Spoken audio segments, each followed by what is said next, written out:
Thursday, June 18th, live from Carpenters Hall in Old City. This is Studio 2. Welcome to the program, friends. I'm Cherry Gregg. I'm Avi Wolfman. Aaron, as you heard Cherry say, we are live in Carpenters Hall. Beautiful. It is gorgeous. Carpenters Hall. It feels in front very of historic. Feels very historic. We have a live audience in front of us, and we are so excited to be here on this particular day because 250 years ago, Cherry, there was a convening in this very building that ultimately led to the signing of a very important document. No, not that document that we're talking a lot about on July 4th this year, but a different document that's very, very important that maybe we overlook, the Pennsylvania Constitution. Yes, we talk a lot about the federal Constitution, but our state constitutions determine a lot about our lives in the various 50 states. And this one in particular, that was crafted 250 years ago, was extremely influential. We're going to talk about that influence today. We're also going to revisit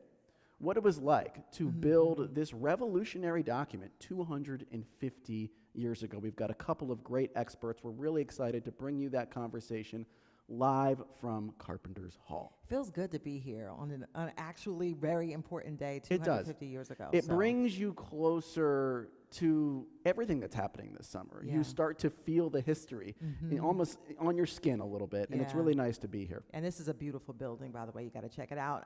We have our trio of local news stories. Let's do the trio, Cherry. Yes. So we have an update on the battle over leadership of Mount Airy's 22nd Ward. There has been a lot of drama over there. And it looks like council member Cindy Bass will remain the Democratic ward leader, but she will now share leadership with her progressive challenger, Octavius Price. This compromise comes after a second committee vote took place last night, resulting in a tie. And just to get you up to speed on all the drama. There's a lot of drama. There's a lot of back and forth. We have to get you up to speed here. Last week, Councilmember Bass declared herself the ward leader following a very questionable voice vote where progressives had actually called for her to do a roll call to clarify and do the count. She refused at the time. So progressives cried foul. So over the weekend, the Democratic Party leaders decided to call that second vote for this week.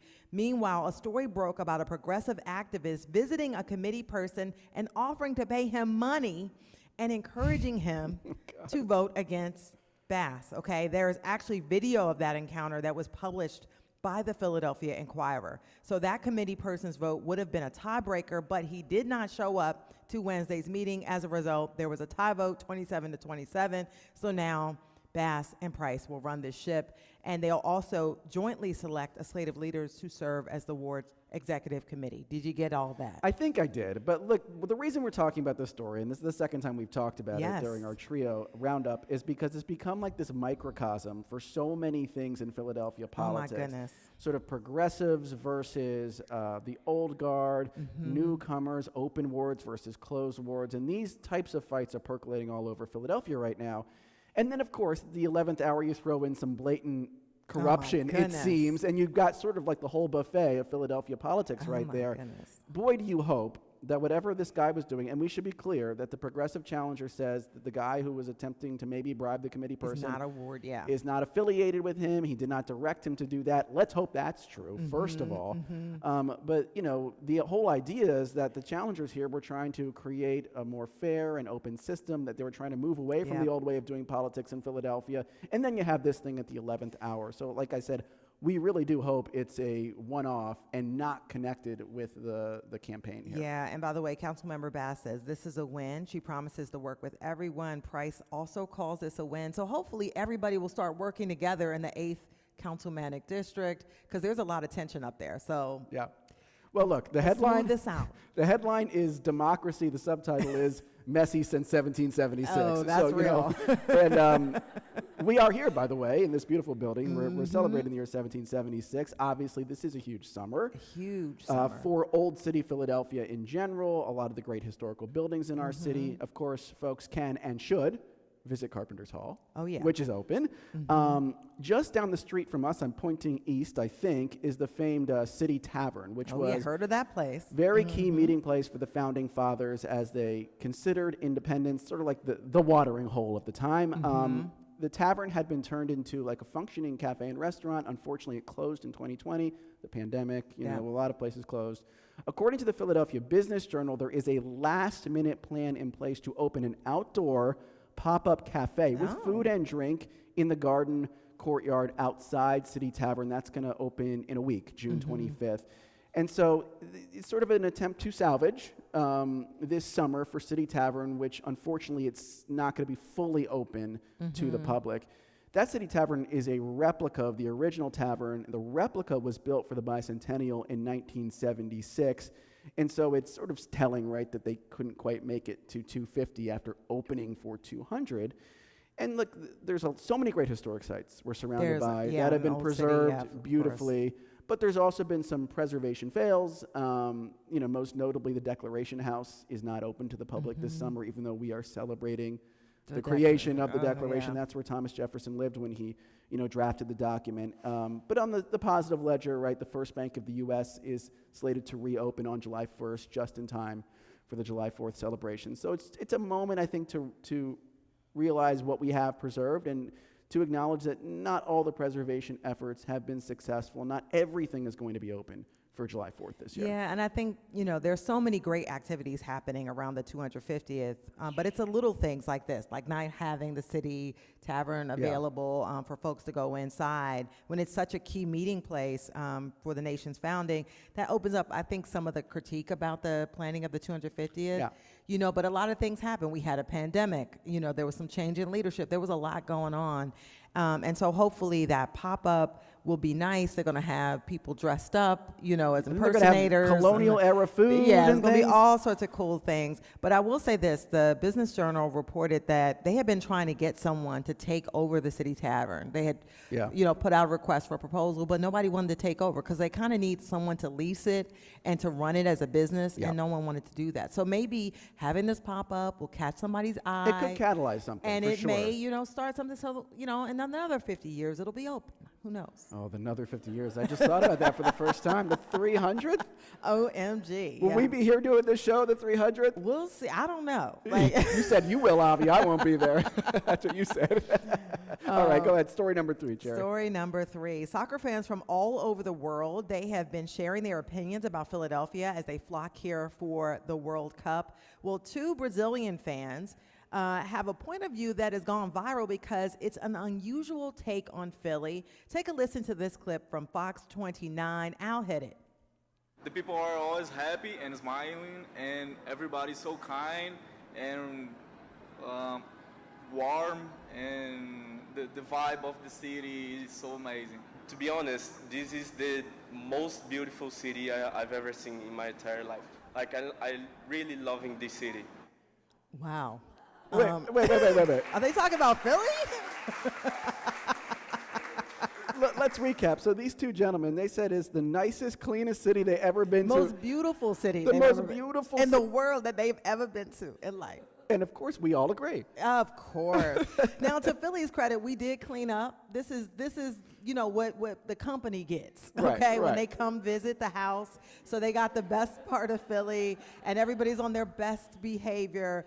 But we don't necessarily always love on the city like we should. Absolutely. We think we're gritty and all this, but people see us as warm, fuzzy, and beautiful. Well, this is why outside perspectives are important, right? And I think the truth's somewhere in between. Like, Philadelphians complain about Philly all the time, but Philadelphia is not as bad as Philadelphians say it is, as the saying goes.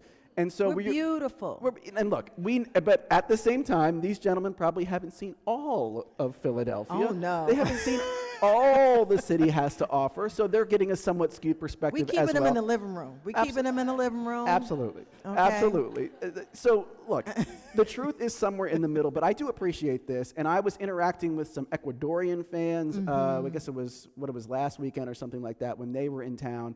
And they were loving the city. They were praising it. They were talking about how much fun they were having. And it did make me step back and go, you know, this is a pretty dang good place to live sometimes. We can't take this place for granted. I mean, look, we're sitting in 250 years of history right now. Absolutely. This is something a lot of cities do not have. And we are pretty, okay? We are gorgeous. We got to get our self-esteem up. You Absolutely. know, people from other countries come here, they're like, you're gorgeous. And we're like, really?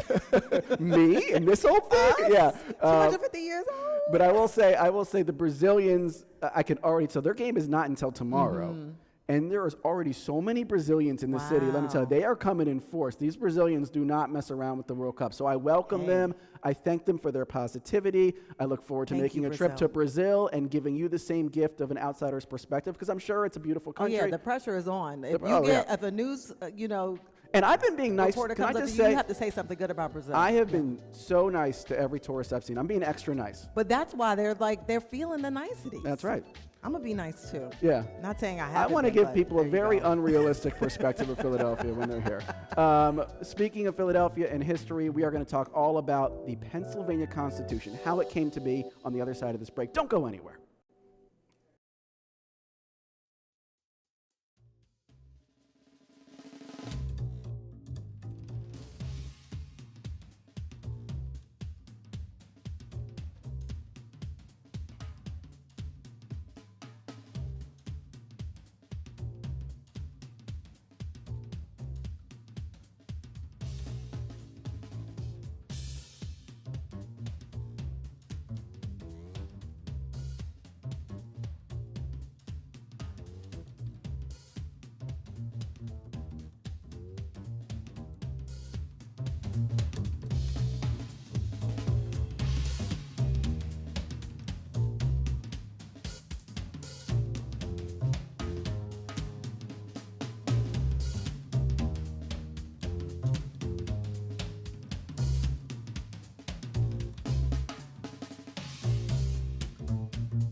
And welcome back to this special live remote edition of Studio 2. I'm Cherry Gregg. I'm Avi Wolfman Arendt, and I want to start with words from Thomas Paine. O ye that love mankind, ye that dare oppose not only the tyranny but the tyrant, stand forth. Paine's call to action came in early 1776 during wartime when many colonists were fed up with the crown and local provincial leaders alike. And on June 18th, 1776, exactly 250 years ago today, a handful of those fed up people met right here inside Carpenters Hall in Old City. The Pennsylvania Provincial Conference imagined a new government run not by tyrants, but by the people themselves. A few months later, the first iteration of Pennsylvania's influential Constitution was born.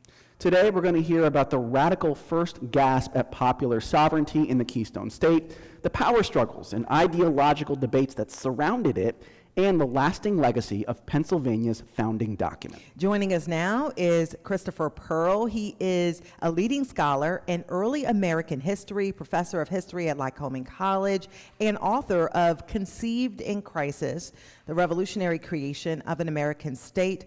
Chris, welcome to Studio 2. Thank you so much for having me. So nice to see you, Chris. So before we get into what they were actually talking about here, let's just talk a little bit about this place. Carpenters Hall, 1776. Why would some of the most esteemed and forward-thinking Pennsylvanians of the day have met in a place like this? What did it? What was its existence? What was its purpose for? Yeah, I think when we're looking at this place, we can see some reasons that they chose it based on a past of opposition in the city. So the city is really divided in the 1770s.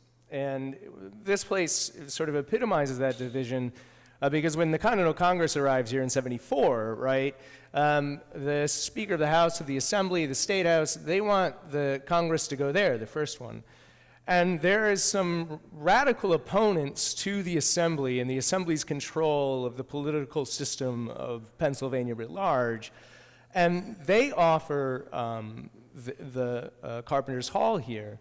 And then it becomes this sort of symbol of the craftsmen of the city, of the middling people of the city, and this oppositional politics. So it only makes sense then that they would choose it when they're drafting a constitution that is going to destroy, really, and undermine the current colonial government and the British Empire. I mean, I think how radical that is. It's obliterating this empire and undermining a colonial government. So it's not just a coup. Right. It is a revolution that's taking place on the ground, and this place is sort of symbolic of that. Yeah, I love that. And so take us back to 1776. We know that today is such an important day in history, but what was happening leading up? And you're talking about some of the political factions. Who was in charge at that time? Well, who's in charge of Pennsylvania is largely, it depends, right? So you have the proprietors of Pennsylvania, the Penn family. They're largely in control of land distribution, which matters, right? You figure 92% of the population of Pennsylvania is rural farmers. You need, just for competency, you need about 150 acres of land. So if you control who has access to land, right, that's a lot of power. And he has to, because he's existing across the Atlantic, I mean, he does have a relative, obviously, that's lieutenant governor of the province that's here, because he's sort of distantly controlled. So this is Thomas Penn, more particular, the son of William Penn from a second marriage. Because of that, he's got to sort of fulfill the desires of his sort of cronies, if you will. And so land speculation is rampant. And oftentimes those land speculators are the leaders. So I'll give you one. How many of you heard of Allentown, or you both heard of Allentown, right? So it's named after William Allen and his family. And William Allen is the Chief Justice, Supreme Court. He is an assembly member. He's a justice of the peace. He's a clerk. Oh, this is all at the same time. Wow, all the right? jobs. Yeah, he's got all the of jobs. them. Yeah, right? And he has, by the 1760s, like 70,000 acres of land in Pennsylvania. I think Mount Airy might have been his estate at one point in time, too. So that yeah, was his estate. In James Allen, too. And so so you have a small cadre of elites that are really controlling things. And then you have the Pennsylvania Assembly that by 76 is sort of catering to them as well, because they're afraid of there's more popular opposition to provincial politics and provincial structures that have been claiming to rule them for years and have really been failing to offer basic services to many colonial Pennsylvanians. So people were getting very a little upset. tired of that. Yeah, extremely upset. And they had been petitioning to reform the government for decades. And those petitions have just lied on the table. Nobody did anything, and it felt like nobody listened. And I think when we start to get to this revolutionary moment in 76, we see that people are going to harness this oppositional moment, this popular mobilization of people, to achieve real and what they thought would be a lasting and effective change. I mean, think of what you started with Thomas Paine, and one of the things Thomas Paine said in Common Sense is we have the chance to begin the world anew. Right? Like, this is the kind of spirit that we're talking about. So by 76, there's already a conflict. There's already a war going on. But technically, the old guard is still in charge of the government of Pennsylvania. And so the folks that came here in June of 1776, their idea is what? We're going to form a breakaway government, a sort of separate government, and we will be our power and authority will be respected if we do this. Like, it seems like a crazy gamble, I guess. No, that's a huge gamble. Yeah. Right? Having a new government with no forms of obedience, no sort of history, right? Like, how do you do that? Yeah. And what is it based on? It's based on an entirely new calculus of sovereignty. Yeah. So it's based on royal bloodlines or et cetera. It's based on popular sovereignty. You got to convince people that that's an actual effective form of governance. But the reason it even happens is because the Continental Congress, there's like Virginia and Massachusetts, there's, among others, are really pushing for independence in 76 because of the war effort. Philadelphia hasn't really experienced the war effort, if you think about it. Yeah. So Philadelphia is sort of, there's rumors, like the Roebuck incident, for example. There's rumors that there's going to be a group of Hessians, foreign mercenaries that have been hired, et cetera. But Philly hasn't really experienced this. And so the Continental Congress, there's like Massachusetts, so the Adamses, Richard Henry Lee out of Virginia, they're really pushing for independence. But the problem is they have the Pennsylvania Assembly standing in their way. And the leadership from Pennsylvania and the Continental Congress is standing in their way. And they're saying no independence. Yeah. No independence. There is a gag rule. They can't even vote on it. So if it's even brought up, the Pennsylvania delegates cannot vote on it. And Maryland follows suit, right? And then there's others that follow Pennsylvania's lead. So the Pennsylvanians who are in Interesting. favor of independence say, we're just going to make our own government because our current government won't vote for independence. Kind of what happens is the Adamses and Richard Henry Lee start meeting with the radical leaders of Philadelphia, and they concoct this plan that Congress is going to pass a resolution that all the colonies that have that are gaining their authority from the crown should be suppressed and popular governments created in their stead. So in one fell swoop, when Congress passes that resolution, it effectively has created independence, and that's on May 15th. So then these runners go out really early, and they go out into the countryside, and they have people come together to debate whether they should create a new government, and they're going to send delegates of their committees, their local committees, to Philadelphia to convene what's called the Convention of Committees of the Province. Now, presumably the loyalist, conference. the loyalist members of the power structure aren't coming here to be part of this. They must view it as illegitimate. So it's just the group of people who are in favor of independence forming their own government. Yeah. Okay. Right. So it's not totally representative of everyone. Everybody. It's far more representative than I would say the Pennsylvania Assembly is at that point. Yeah, and I want to, number one, I want to establish two things. How radical was this, number one, and number two, who was able to vote at that time? Because we talk about representation throughout this push-pull period of trying to, break away from the crown, but who was actually represented by the government, who could cast a ballot then, and then how radical of an idea was it to sort of break away from that and start anew? Yeah, those are great questions. So if we're thinking about it this way, even when we say, the democratic tendencies of the 1776 Constitution, we have to recognize that it's going to be narrow, regardless of what we're talking about. It's the 18th century. So in colonial period, so I'll try to break these two things down as quickly as humanly possible and easily. In the colonial period, you needed to be white, male, 21 years of age or older, with either 50 acres of land or 50 pounds of property, taxable property, okay? So that means, by and large, and I'm being reductionist here, but just over 50% of the white male population over 21 has the suffrage. So in Right Chester, to vote. right Could to vote. yeah. In Chester County, it's like 56%. It's actually much lower in Philadelphia. Right, in the May special election of a population of 40,000, only 1,900 people vote, right? So that's the old system. so then the new system, which is established in here, which is really cool, which is then brought forward into the Constitution, because it's establishing how do you elect a convention to create a constitution? How is it going to be represented? And they're like, okay, so we need all the counties to be equally represented. That's one, which was not the case in the colonial system. So Bucks, Chester, and Philadelphia had more representation in the assembly than, say, York. So that's radical. You bring more people in. You bring more people in. Second thing that you do is you say, you know what? Yeah, it's going to be 21 years of age, male. That's it. It doesn't have a stipulation on race, which is an interesting position. And then it says, okay, so it's 21 years, male, and anybody that has been assessed, paid, or rated for taxes in the past can vote. So a taxpayer, yeah. Any taxes. That means there's these category things category of people in the tax code that's called freemen or inmates. They're males over 21 years that pay a very nominal tax, but all of a sudden they're granted the right to vote. Then they extend it further. Anybody that associates and bears arms in the conflict is also gained the right to vote and citizenship. And this was pushed by the German associators.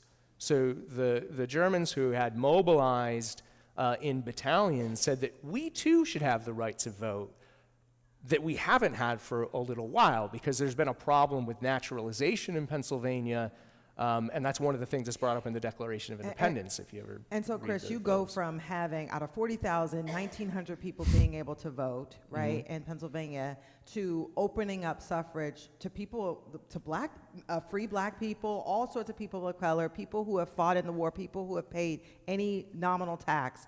Yeah. How radical. I want people to really, it seemed like that's a huge difference. It's a huge difference. It's super radical. John Adams called it a radical scythe that was going to basically remove all of the old guard, this oligarchy that had controlled Pennsylvania politics for generations.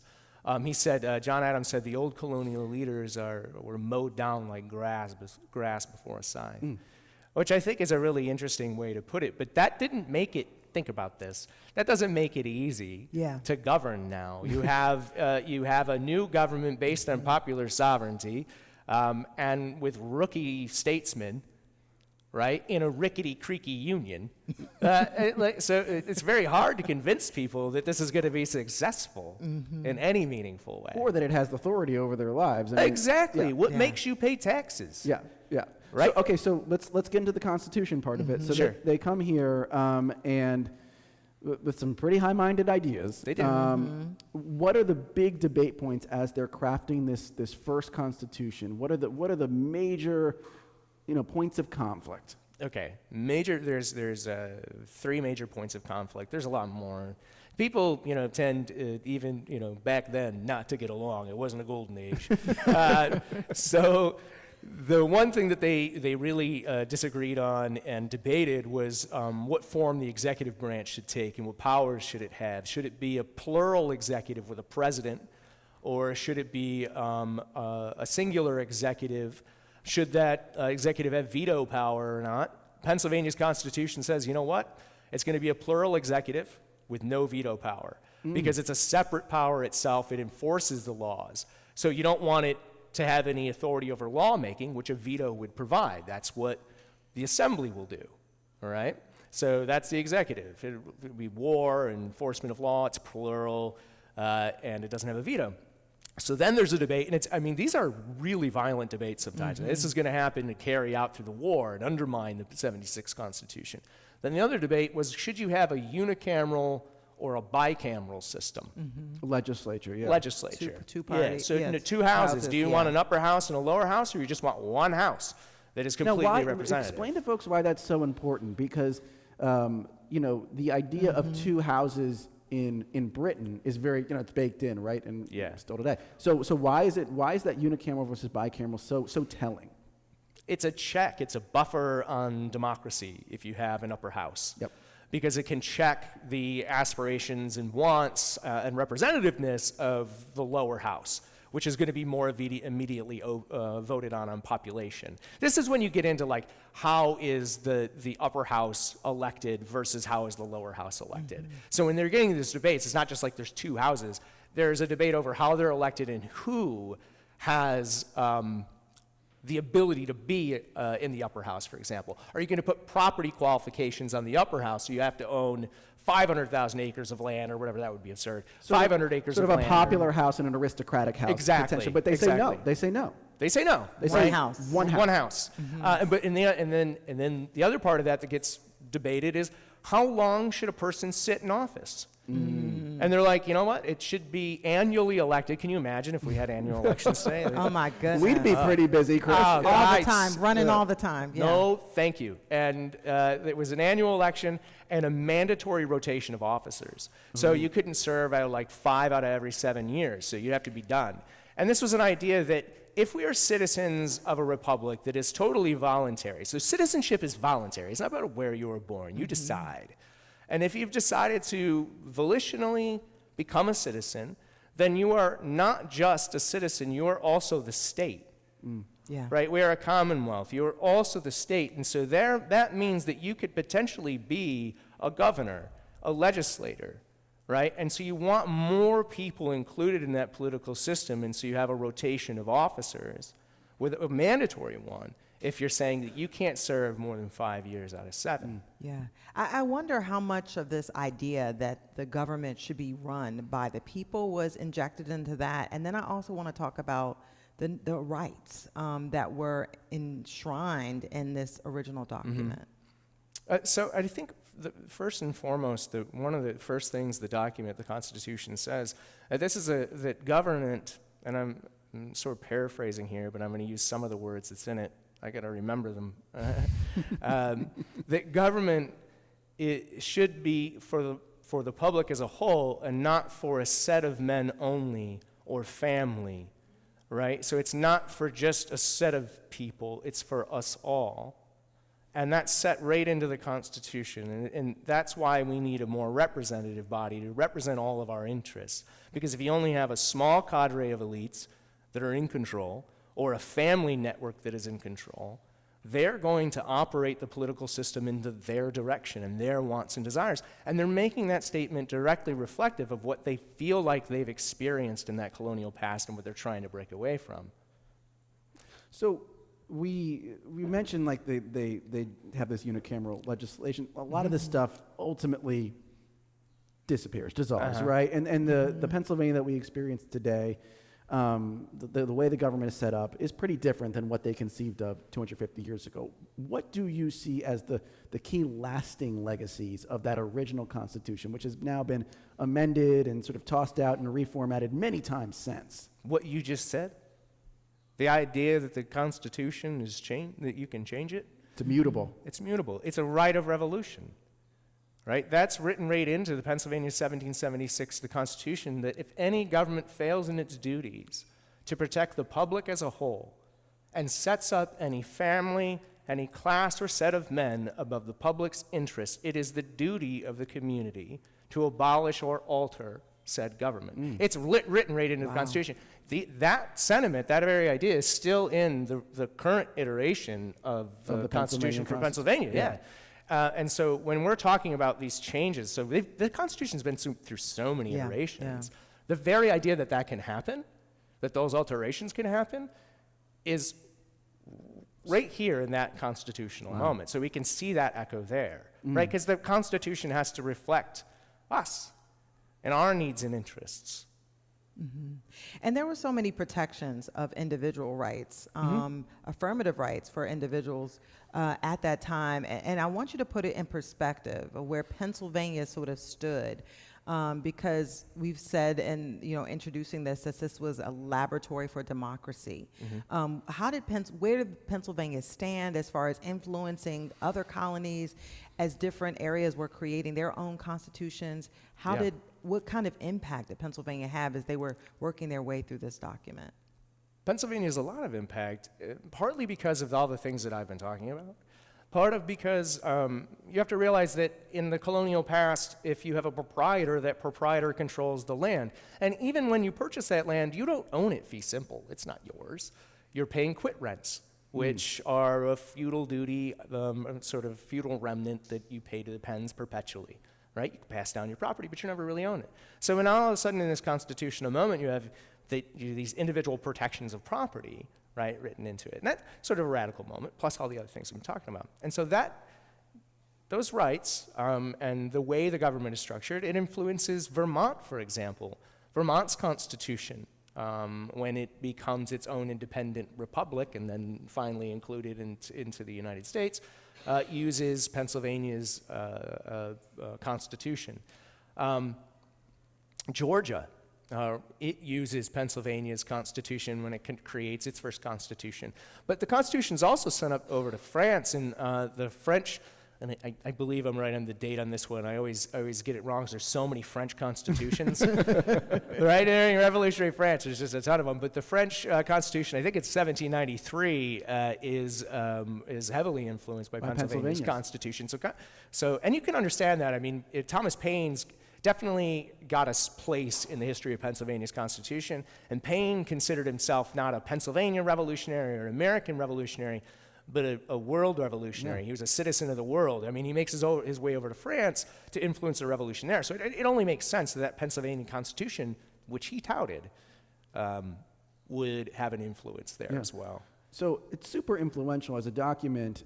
How does it actually function in those years following its drafting? Does it work? Do people actually adhere to it? Do they not? Like the actual sort of attempt to make this real in the world, how does that go?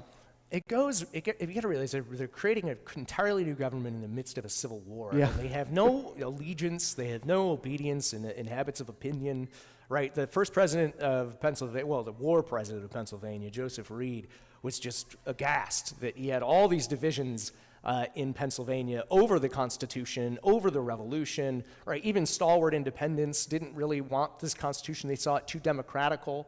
John Adams hated it. Really?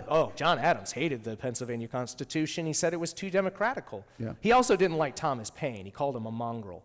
Wow. Okay. Yeah, There's a personal rivalry what a here. word. Yeah, no, well, if you ever read John Adams' diary, it's filled with some of those fun things.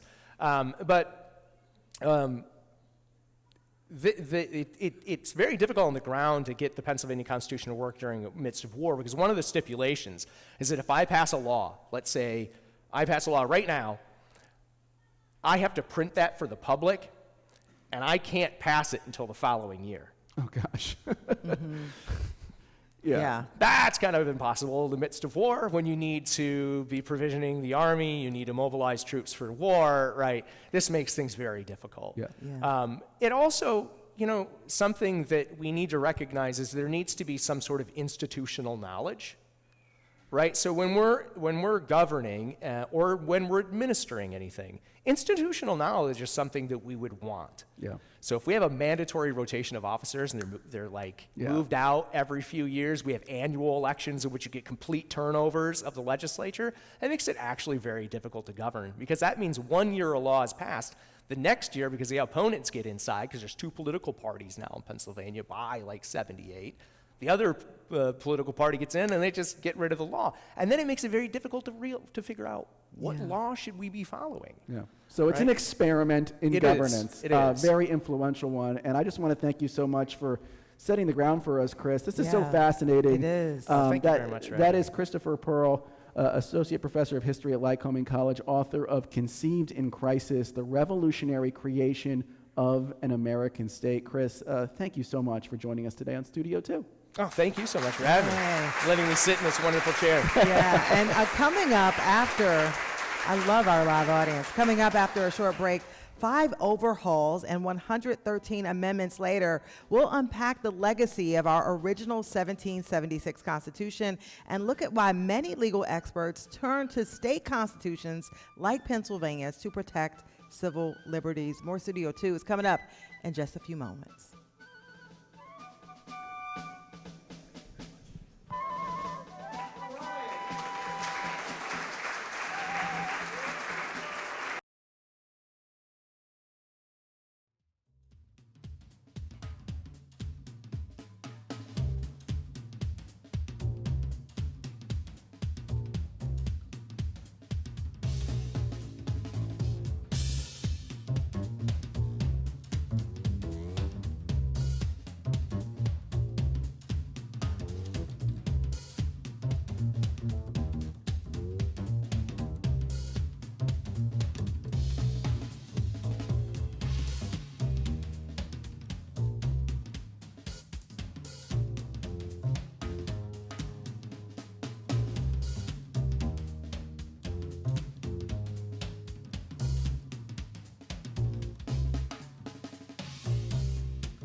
And welcome back to Studio 2 on WHYY. I'm Avi Wolfman-Arendt. And I'm Cherry Gregg. Today we're broadcasting live from Carpenters Hall, where 250 years ago today, a group of radical Pennsylvanians set in motion events leading to Pennsylvania's very first state constitution. Now, state constitutions are often overshadowed in the minds of many by the federal version, but Pennsylvania's actually predated the U.S. Constitution by over a decade, and though it's changed a lot over the last 2.5 centuries, it remains consequential. Yes, joining us now is someone who understands those consequences better than most. We have Ben Geffen, a senior attorney at the Public Interest Law Center. He has litigated several important cases brought under the Pennsylvania Constitution. Ben, welcome to Studio 2.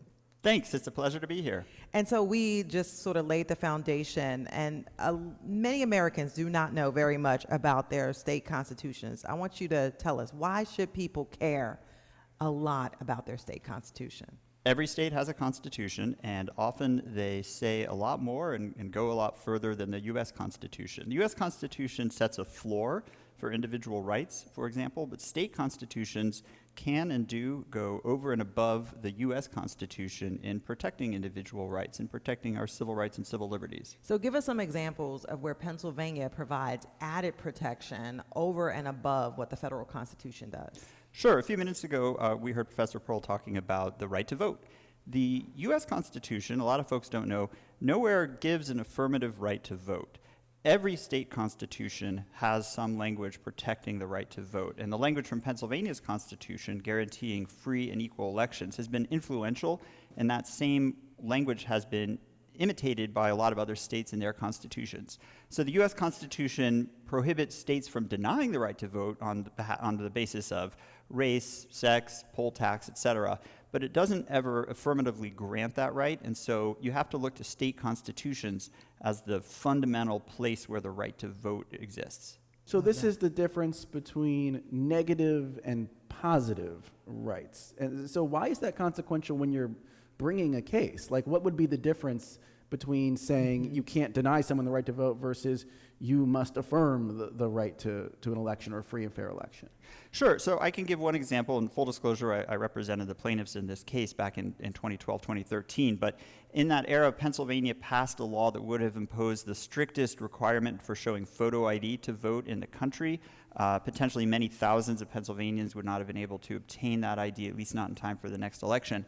And when Indiana had passed a similar law just a few years earlier, and litigants had challenged this in the U.S. Supreme Court, the U.S. Supreme Court turned them away and said that they didn't assert any right that could be protected by the U.S. Constitution. By contrast, in Pennsylvania, where the state courts have the final say in interpreting the state constitution, they held that this guarantee of free and equal elections would be violated by such a strict requirement that would box out so many people from voting. So that's just one of many examples of how our state constitution and our state courts have been defending the right to vote more so than federal courts operating under the federal constitution. And I just want to clarify something, because what people may not understand, when you bring a case under the state constitution, the Supreme Court, the U.S. Supreme Court, has zero say over that. Am I understanding that correctly? Well, I'm a lawyer, so I'm going to put a little asterisk on that and say, with very few exceptions, but generally, yes, that is correct. Generally, the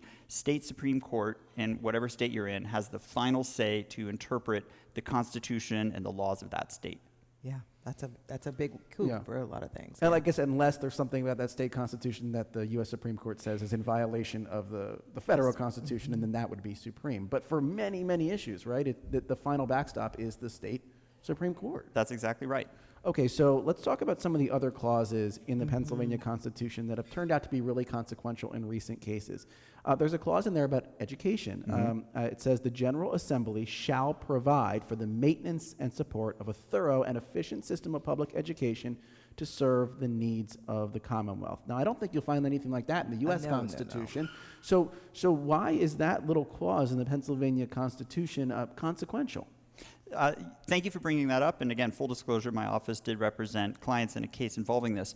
But the U.S. Supreme Court, as you note, has turned away cases where people have challenged state educational systems as inadequately funded because they've held that the U.S. Constitution doesn't contain an analogous guarantee of the right to a public education. But because our state constitution does, when a lawsuit was filed about a decade ago arguing that Pennsylvania's system of funding public education does not meet the needs of students in many parts of the Commonwealth, our state courts ruled in favor of the challengers there, and this has made a big difference in how education funding has played out. And I think it's that this comes against the backdrop of something very unusual in Pennsylvania, which is that we have a very local-based system for funding public schools instead of basing it out of statewide revenues. So as a result, communities that have a high tax base and through property taxes are able to have some of the best funded schools in the country, and then you see the very opposite end of the spectrum in other parts of the state. And could you expound on that a little bit? Because, you know, the Pennsylvania Constitution gives you an affirmative right of efficient system of public education, right? Something that is not guaranteed and by the federal government. Are there other things that you say, hey, look, the Pennsylvania Constitution guarantees you this to an clean environment, Yes. for example? Great. There's a list of things in Pennsylvania that you have a right to that you are not necessarily guaranteed by the federal Constitution. I'm glad you brought that up, Cherry. So some of the things we've talked about, the right to vote, public education, these have been in our Constitution since before living memory. The right to a clean environment was added to our Constitution in the 1970s. And there was very important litigation about 10 years ago when the state legislature passed a law that overrode all local prohibitions and restrictions on gas drilling across Pennsylvania. And the state Supreme Court looked at this and in a very influential decision said this state statute passed by the legislature violated the Environmental Rights Amendment of the Pennsylvania Constitution. And there's nothing like that in the U.S. Constitution. Wow. I want to talk about why this gets into politics a little bit, why you think some of these rights exist in the state level, not the federal level. And one that I wanted to talk about in particular was that Pennsylvania has an equal rights amendment. It says equality of rights under the law shall not be denied or abridged in the Commonwealth of Pennsylvania because of the sex of the individual. Now, my understanding is that there was a push to put something like that in the federal Constitution, and it failed. But in Pennsylvania, they were able to succeed in getting this clause in there. So can you maybe try to explain to folks why you see that discrepancy take root, where there's a big push for something like this to change the federal Constitution, not successful, Pennsylvania Constitution, here it is. Sure, absolutely. So maybe it's helpful to talk about the way we amend our Constitution in Pennsylvania. Now, amending the U.S. Constitution is a very cumbersome process, and just a smallish number of members of Congress or state legislatures can effectively block it. Can block any effort to amend it. To amend the state constitution in Pennsylvania, both houses of the state legislature have to pass the amendment. Then an election for the state house has to occur, and then in the new session with the new state house sworn in, the House and the Senate both have to pass it again. And if it passes, and when you say pass, though, it's just simple majority? Simple majority. Wow. After that, and there's no role for the governor. The governor cannot veto.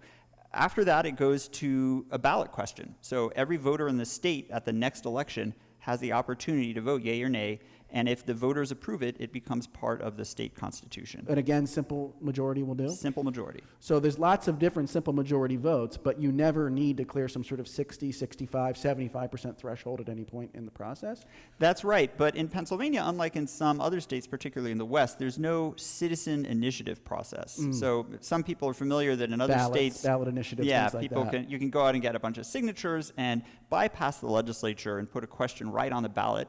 Pennsylvania has no such system. It has to begin in the state legislature here. Wow. And so that Equal Rights Amendment, just real quick, what's the impact of that today, the fact that we have one in Pennsylvania? Yeah, so that was also passed in the 1970s, and you're right. At the same time, there was a big push.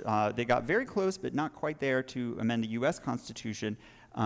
Pennsylvania's Constitution was amended to add an Equal Rights Amendment.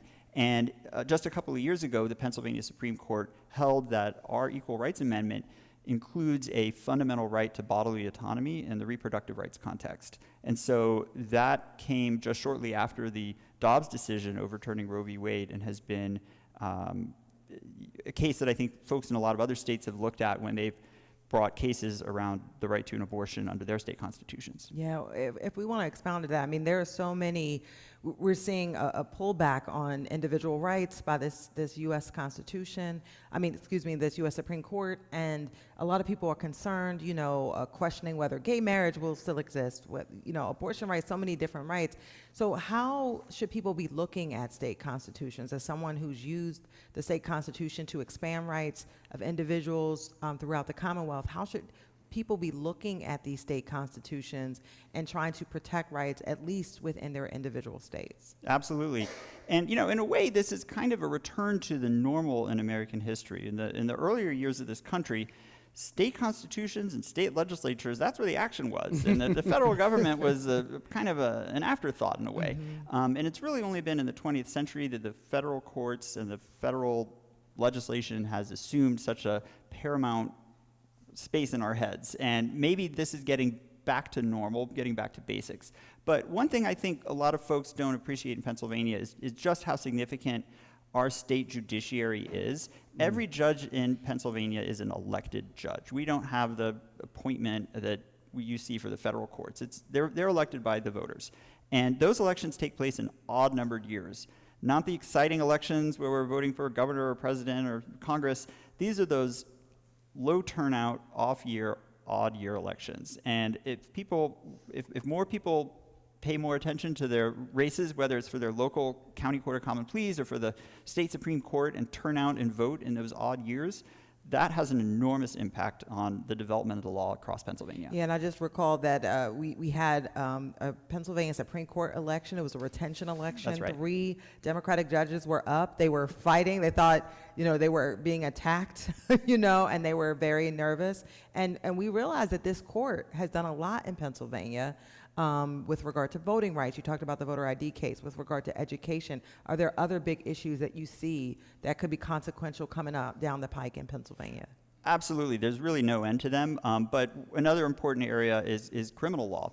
So there are, state constitutional protections when it comes to things like the right of a witness, the right of a criminal defendant to confront witnesses, provisions about sentencing and prison conditions. All of this can be litigated in federal court under the U.S. Constitution, but most litigation happens in the state courts, and the way that these cases are resolved in the state court system is of overwhelming importance. Yeah. So as we get ready to wrap up, Ben, I know you're not in charge of the history portion of this program, but you had a chance to listen to Professor Pearl, and I'm sure you know a little bit about what happened in 1776. As someone who works with the Pennsylvania Constitution today, what really stands out to you about what happened here in 1776? Something that still resonates with you, feel still carries a lot of importance today for someone who works with the law? Absolutely. Well, I really appreciated what Professor Pearl said about voting and how novel the way that our first Constitution here in Pennsylvania treated, in what a novel way it treated the right to vote. And I think that resonates even to this day. The language in the Constitution has changed, but this basic idea that we live in a true democracy, not an aristocracy, is just, you can't overstate the importance of that, even here 250 years later. I love that. Well, that is Ben Geffen, Senior Attorney at the Public Interest Law Center. Ben, thank you so much for sharing your wisdom with us today here at Carpenters Hall. Thanks a lot. Yeah, keep doing all the great work as well. And before we close out, we have a little announcement. There's going to be another great event at Carpenters Hall next Wednesday, June 24th. Former governors Tom Wolf and Mark Schweiker will be here to read Pennsylvania's Declaration of Independence. You can find information about that on Carpenter Hall's website. That sounds like a good event. I know. Get the govs together. Getting the govs. Love it.